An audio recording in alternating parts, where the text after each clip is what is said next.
I think we, based on a lot of things that he's done the last few weeks, yeah, I think that he's being productive for the most part.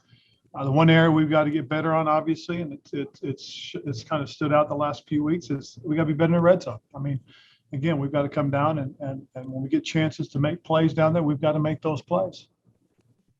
And do you have an update on Chase Roulier and Eric Flowers, who came out with injuries? Not yet. I will be visiting with Mark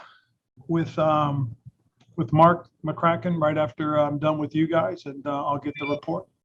Okay. Thanks.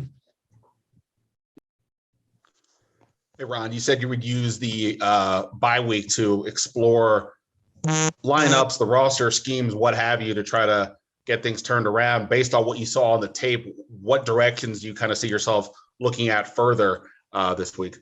Well, I look at, I wrote a list down too. I forget where I put that list. I'll go right off that list too, if you don't mind. But for the most part, what we're going to look at, obviously, things that we feel we've got to improve at. We'll look at third down. We'll look at red zone, work through those things and try and figure out, exactly what we need to do better, how we need to do it better, what can we do better more than anything else. But on both sides of the ball and in special teams, there are things that we have to look at and determine if, we're doing the right things with the right people. How much of a challenge is that? I mean, obviously you're trying to fix this thing, but you only have the players that you have. Obviously the trade deadline is here, so that could change, but you only have the players that you have. So how much of a challenge is it to look at this and think, even if I want to do something, we can only do kind of so much right now? Well, what I'm hoping is that, coming out of this, and it sounds like it's a possibility, and like I said, I'm going to get an update on personnel after I'm done with you, but, we can get guys like Curtis Samuel back, Brandon Scherf and Sam Cosme. We can get Logan Thomas back on the football field, William Jackson. And to me, that could help make a difference for us. Darryl Roberts would be another guy that will be able to, get activated and see what happens. Thank you. Appreciate it. Hey, Ron, when you talked with Taylor about the red zone, first of all, when you look at that, what has been the big issue? And then how much can a guy like Logan Thomas, if he comes back, help in that area? Well, and again, not just Logan, but, hopefully getting a healthy Curtis back on the field, getting Diami out there, getting Brandon and Sam back on might help us. It should help us. I believe it will help us. And again, it's about being able to execute and doing the things that we're capable of. And then in your tenure, your teams have been better in the second half of the seasons. What lessons can you take from there? And we probably had the same conversation last year, but what lessons can you take from there that apply to here? And how much does that help you kind of keep from maybe tearing your hair out right now? Well, just because I'd like to believe that as we progress through the year, through the season, especially my early years as a head coach, a lot of things seem to come together. And that's what I kind of feel. Like last year, things kind of came together at the right time for us. I like to believe we're on that same path, just because I think some of the things that we've done has helped us to trend in the right direction. I mean, obviously, offensively, we've outgained the last two teams we've played. Unfortunately, we just haven't outscored them, and that's important. Defensively, we've been able to hold certain aspects of our opponents in check. We played against a couple of good running teams, and we've held them both under 100 yards rushing. We played a very dynamic quarterback in Aaron Rodgers and kept him under his numbers. But we still haven't won. But the thing that, you can sit there and say is it's coming together. It's not where we want to be, obviously, but if we continue to trend in the right way, we have a chance. So that's really what we're looking at. Thank you. Mm-hmm. Go ahead, Paris. I don't think JP's here. All right. Hey, Ron. Wanted to ask about the sacks that Taylor took yesterday. I think 4 of them came inside Denver's territory. Another 4 were on third down. Is that the injuries on the offensive line catching up to you guys? Is it him needing to have a better understanding? Like, what do you kind of make of those? Well, again, there's a couple things that go into play when you talk about quarterbacks being sacked, and some of it is him going through his progressions, being late. Some of them can be obviously guys not winning in their routes. Some it could be you get the protection up front. That is something we're going to look at. But for the most part, the protections have been good this year. There was a stretch when we were averaging a little over 1 a game. This was unfortunately a number of sacks that we gave up. 5, I think it was 4 or 5. We gave up 4. Yeah, we gave up 4. So, it's unfortunate they came at the worst time possible, in the fourth quarter. 2 of them did. So again, it's something that we're looking at, obviously, and you do look at a couple things. We did have a couple replacements in there, but still we had opportunities, and we'll see. Again, like I said, guys, we really haven't started our evaluation process of the first 8 games. We'll get into that, and hopefully as we go through it, we'll find some things that we can most certainly correct. And when you think about your offense, or when you thought about your offense, like during the season, and you had all these weapons, and obviously injuries have taken a toll to that, but how much of what has actually played out has, is this kind of what you thought that like the offense would be like in terms of just like statistics and I don't know stuff? Well, no, but Matt, I think the thing is we are moving the ball. Okay, between the 20s, that's that we've done, but it's that red zone we've got to get corrected, and there's some things that we'll look at, we'll evaluate. Everything from the quarterback reads to the protections to the runs to the route combinations. I mean, those are all things that we have to take a nice hard long look at. Mostly because at the end of the day, I think the last 3 games can sit there and say, man, if we had scored in the red zone, we could be talking about something different. But we can't, and that's the truth of the matter. We are right now. But I'm not disappointed in the yardage production. Obviously, I'm disappointed though that we haven't put more points on the board, because I think we are capable of it. Will it help to get Logan back? Will it help to have Curtis on the field? Will it help with Diami back there? Do I like what we're getting from the running backs? So I like what we're getting from the running backs. We run hard. The guys create things when they get the ball in the hands of space. Can Curtis be explosive? Absolutely. But again, we don't know. And getting Logan back, how does that help us in the red zone? Yes, those are all questions that we're gonna have answers for as we get out of this week and get into next week. Thank you. All right, thank you, man. Go ahead, Sam. Is Phillips not on? No, not on. Okay. Ron, when you talk about, all those things looking at sort of the near or in the red zone struggles, how do you untangle, personnel, play calling, execution? How do you determine, hey, maybe these are the certain things we need to fix to get that unit where we need it to be? Well, the big thing, Sam, is, when you look at each game has its own personality based on who you're playing against. Certain types of certain types of defenses are going to try and defend us a specific way. So, we try to match up, say, okay, we're going to get a lot of man coverage this game. These are the type of things that we want to, prepare our offense for. These are the looks that we're going to try and attack. Some teams might play in zone. You say, wow, hey, this is one of the things that we want to do, and we want to do it this way. When we started this game out, one of the first things we talked about was they've come off of playing as much of what we thought they would. And then when they got back to some of the things that they were doing normally, you could see us react to it. So that's a big part of it is that how you're going to play your opponent, but at the same time, you're trying to anticipate what you're going to get from your opponent. And again, then it comes down to obviously calling the play and then the execution. So those are all things that, as I said, we're looking to evaluate. And when will you start that process of evaluating the 8 games, kind of as a total? And what sort of will you look for in terms of implementing specifics moving forward? Well, one of the things obviously you look at is player productivity, individual productivity, okay, whether it be on offense, defense, or special teams. Then you look at, okay, what have they done to be productive, or why aren't they as productive? What's holding them back? You've got to answer those questions. And then it's okay. This type of things that we've done have been very successful against what our opponent is giving us. So then this is what we've got to consider using more. And we haven't been as successful with this. Well, let's take this out and see if there's something else we can do there. That's how we're going to look at it. I mean, you break it down based on obviously the success you've had. on certain things. I mean, certain runs will show that, we've run these plays better than these plays. Well, maybe we need to focus on a few more of these as opposed to a few more of those. Well, when this guy's running the ball and we're running this, we're successful. When we run it with this one, we don't want, so, hey, we're not going to give it to him. We'll want to have him running this. But then you tend to be a little repetitive.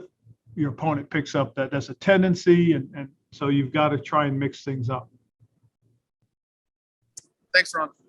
All righty. Go ahead, David. Ron, after looking at the tape, how would you evaluate Blewett yesterday? I would say on the first one, he hit it a little bit too high in the middle of the ball and hit a low one. The second one, there's a little bit of penetration. Still, if we don't give up the penetration, the ball probably clears. But again, he hit those two that were tipped probably a little bit in the middle of the ball as opposed to staying under it. When he hit the 52-yarder, he absolutely stroked it. He didn't try to overkick it. And I think the first two, based on, sitting down with Nate, looking at it, that he just tried to crush the ball instead of just going up there and using a nice fluid stroke. It's like a golf swing. The more fluid you are, the better contact you make, the better the ball goes. And that's really what has to happen when he's kicking the football.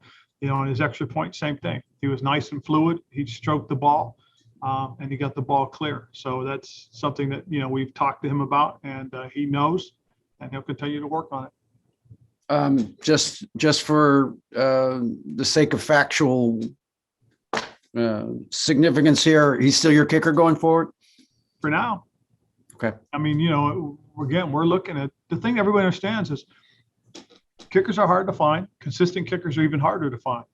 Guys that have had success in this league are on teams.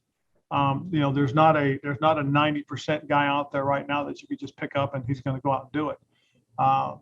And I've gone through this. Go back to my second, third year, or actually my first 3 years. It took us a little bit before we found Graham Grinnell. But once we found Graham, we had him where he had a 5-year run that was about as good as anybody in the league. In fact, in 2017, he set the accuracy record. So that's a work in progress as anything else. It's just part of, unfortunately, the growing pains that we're going to go through as, we're trying to reconstruct this, rebuild this, and put this into play. Hey, Ron, I know that the leg strength's not an issue, obviously, with him. Yeah. He's got the leg, plenty of leg. But from a mechanic standpoint, is that something that you have the luxury to help him fix at this point of the season? You know what I mean? Like, no, I get what you're saying, but again, as I said, you look out there and you say, okay, well, who else is out there? yeah. That's the hard part. Is this something we believe he can, because when he went out, and if you compare the way he struck the first one to the way he struck the 52-yarder, that was impressive. That ball went into the net too. Yeah. And so you sit there, like you said, the leg strength is there, the accuracy is there. The unfortunate thing is when he gets wound up and jacked up, he goes out there and he tries to crush the ball. And you see it when you break the tape down, his left foot gets a little bit beyond the ball. So as he's coming down into it, he's striking the ball right at just below the middle line of the ball. Mm-hmm. So it's driving it as opposed to getting the lift. So when you watch the one he hits at the 52-yarder, his toe is just at the ball, and he strokes it through it, and you see that foot down underneath the midpoint. So he struck it well. So those are the things that mechanically he's got to continue to work on. Thanks. Mm-hmm. When you rattled off that list of players who are coming off the bye, or you hope to get back after the bye, I don't think I heard Ryan Fitzpatrick's name. How does he fit into things, and where is his status right now? As I told you guys the other day, Fitz will be getting another MRI in a week. Okay, so once we figure out what's happening there, we'll go from there. And I looked at your schedule last year. No practices during the bye week. Why schedule the practice this week? And do you worry at all about pushback from players or how that gets received? No, I don't. And again, whatever we decide to do this week, we're going to decide to do.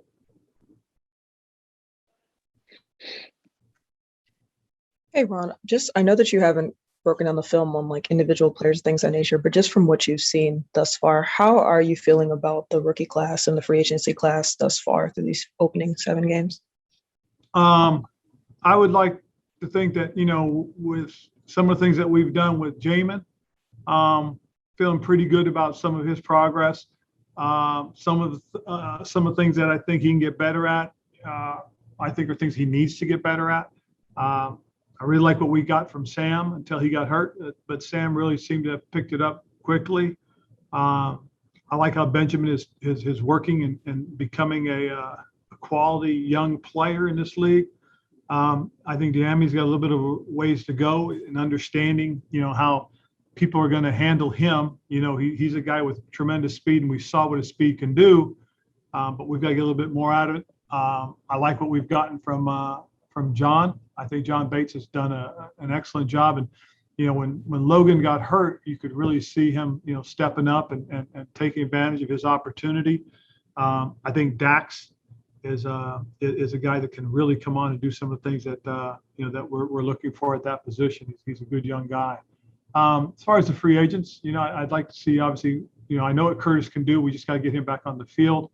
I think William is still developing and growing in our system. A lot of the techniques are new to him, so that's a little bit of a work in progress. Bobby, I think, has handled it pretty well. That you'd like to catch the ball when he had the chance yesterday. But Bobby's a bright football player that I think is playing well. I think he and Cam Curl give us a good combination back there. Trying to remember, I think Deandre Carter's been a pleasant surprise. He's a guy that we knew had some return skills, and he's shown them. I think we've got a little extra benefit when he's played the slot for us and caught the long one yesterday, which was excellent. I think Adam Humphries has been a solid find for us. I think he's done some really good things. Trying to remember if there's anybody else I'm missing. Obviously, a little disappointed we haven't had an opportunity to see what Ryan Fitzpatrick could have done for us, because I think some veteran leadership as far as the quarterback position would have been really helpful for us. Oh, and Eric Flowers has been very, very stout, very solid for us, and he's been good. And also really like what we're getting from Leno. I think he's come in and he's solidified that left tackle position for us very nicely. This is sort of me being a little bit curious, but I think just because I've seen what you've done with like Curtis Samuel and with Logan Thomas as well too. We saw that Jared Patterson got, I think it was like 3 times as many carries as he had at any point this season, and he did pretty well with it, 46 yards. And then JD McKissick, I think half his games he's getting over 5 yards a carry. Was there ever any thought of maybe letting the two of them like sort of carry the load while Antonio Gibson was dealing with the shin? Again, I'm thinking of this in the sense of like, with injuries, you guys have kind of like let guys rest a little bit, but that's my question. No, and that's what we did this week. It was one of the things that we looked at and really felt that, if we could spot a little bit more with Jared, and he got into a little bit of rhythm, and I know Randy went with him, and Scotty called some of the runs for him. Thought he handled that nicely. JD is just, I think, a dynamic guy that we've got to really continue to look at how we can continue to get the ball in his hands. If you saw it, we had him line up in the backfield with 2 running backs back there. We broke him out of the formation and used him as a slot. We used him as a Z. You got to get the ball in the playmaker's hands, and he's a guy that we got to continue to find ways to use and exploit. And and the thing we can't forget about Antonio is that he is still a work in progress, and he seems to get stronger and stronger and better. But the shin has kind of slowed him down a little bit, and that's unfortunate because he is he can be an explosive player. We saw it a couple times, where he gets that head of steam going and he can roll. Thank you, Ron. Appreciate it. Yep. Scott. Hey, Ron, after the game, you said the team is still trying to find itself. And here we are halfway through the season. Is that typical? Is that concerning? And how do you want to see them respond to that, saying, they're trying to find themselves? Well, just because one of the big things is we haven't had everybody on the field consistently, so you've got different combinations of guys working and playing. We haven't had the guys on the field that we feel could really help us to play better and hopefully win some football games. I think it's going to be huge being able to get Brandon and Sam back on the football field. I think it's going to be very helpful having a healthy Curtis and Logan out there working together with our offensive guys. I think defensively, trying to figure out how we are, where we are. That's a little bit more of a work in progress. I think some of the things that we've done lately have really shown that we have the potential to get it going again, but we just got to keep working on that. But finding who we are has got a lot to do with the guys that we haven't been able to use and play with as well. So I think coming out of this, we'll see how we respond to it, especially if we do get those guys back on the football field. I know you're frustrated. I know the players are frustrated being at 2-6, and the fans are frustrated. How do you get this fan base to remain engaged? And how big of a concern is that I guess maybe there's a belief out there that this franchise has taken a couple of steps backwards after a quality season in your first year? Well, again, last year was an interesting year, and the way things kind of evolved and happened for us. But I'll say that the truth of the matter is it gets darkest before it gets brightest. We're going to have to go through this. There's a thing that I've learned from being around military personnel is that it takes 3 to 5 years to completely change a culture. Okay. Futility doesn't just disappear overnight. And to create a positive environment, takes time. It's not going to happen overnight. I look at the things that I did in Carolina. I look at some of the teams and you sit there and you watch what Buffalo did, which I've talked about. And there are some things that you sit there and say, wow, there's some similarities. But the one thing right now that really is probably the hardest thing for us to figure out is do we have a franchise quarterback right now? Is that guy on our roster, or is that guy going to be in free agency? That guy going to be in the draft next year? So we've got to continue to work with what we have, continue to try and grow with what we have, and try and develop who we have. Because if we do have, what we're looking for, and we can plug in a guy, or that guy does develop on our roster, then we're going to be fine. And whether the fan base stays engaged or not, it's going to be up to them. We can do the best we can. We will play as hard as we can, and we'll see what happens. But we're going to show up every Sunday, and we're going to try and give our best, and hopefully win some football games and get their interest back. But that's all we can do, Scott. I mean, it's tough. It's hard. I get that part of it, but winning is really the one thing that fixes everything. Darren, last one. Hey, Ron. The month of October, you guys, only 1 win, 1-4, and then even though you're just talking about the change in the culture thing, which we know you are, you had nothing to do with things in the past, but the Congress getting involved with the investigation, all the stuff that happened, the DA raid in the month of October. How would you describe the month of October during your coaching history of your career? Chaotic. And part of it, Darren, is trying to keep the guys focused on what's important as far as football is concerned. I mean, all those things that happen, all those things that are on the outside, they're important, but they're also interesting. And for us, as a football team, we have to be able to focus on playing the game. We can't let those things get in the way. We can't have those things as distractions. Is it hard? Yeah, it is. But at the end of the day, it really does come down to, once we get to Sunday, it should be all about football.